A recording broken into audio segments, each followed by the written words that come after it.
Salut tout le monde, aujourd'hui je vais vous montrer comment utiliser une manette de Xbox sans utiliser de batterie. Parce qu'on s'entend bien que si t'as pas un kit Play and Charge, tes batteries ils s'en vont vite en tabarouette. Fait que moi j'ai fait mon petite expérience puis j'ai essayé d'utiliser une manette d'Xbox sans batterie. Puis sans que ça soit bien compliqué parce que je vois beaucoup de vidéos sur YouTube puis c'est vraiment compliqué ce qu'ils font puis je trouve que cette vidéo là c'est pas trop compliqué puis ça va vous aider. Fait que ce que j'ai fait, chez vous, vous devez tout avoir un vieux chargeur de Blackberry ou Nokia, Motorola, ça n'importe pas. Fait que ce que j'ai fait, j'ai coupé les deux pointes de ce chargeur-là.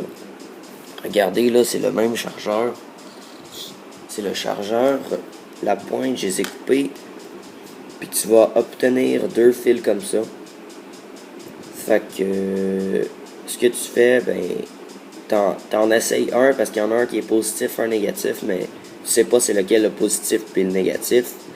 Fait que tu fais juste essayer. Il y en a un c'est le positif, négatif, t'as juste à l'essayer.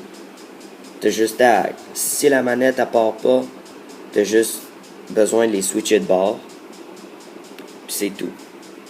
Puis l'autre jour, ça fait une semaine environ, j'ai essayé avec une autre manette, mais j'avais pas de résultat. La manette, elle marchait juste pas.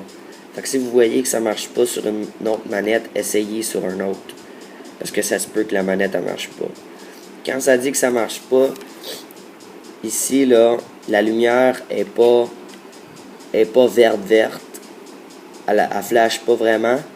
Puis au lieu de flasher, c'est juste une lumière verte qui reste là, elle bouge pas. Fait que ça veut dire qu'elle marche pas.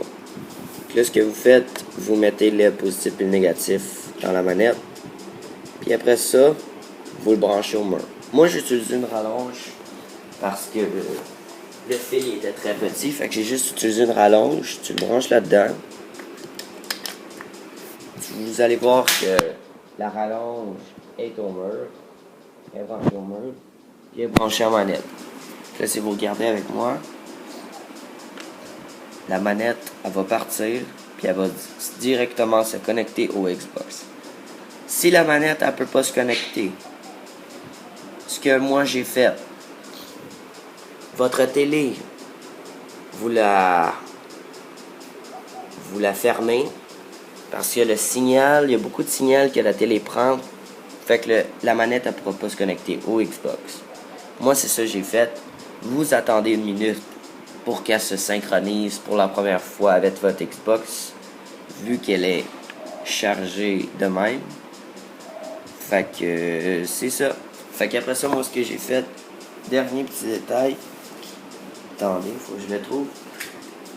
Ce qui va avec votre manette, c'est ça. Une affaire comme ça. Vous le mettez en arrière pour pas prendre des chocs au cas où.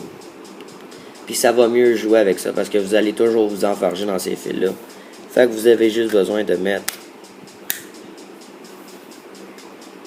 Vous avez juste besoin de mettre ça là. C'est tout comme ça. Elle fonctionne encore avec ça en arrière. Elle se synchronise. Moi je joue au Call of Duty Black Ops. Mon nom c'est Neta Planeta. Je vais vous l'écrire dans la description. Si vous voulez jouer, moi ça me dérange pas. Fait que merci. J'espère que ça va vous aider.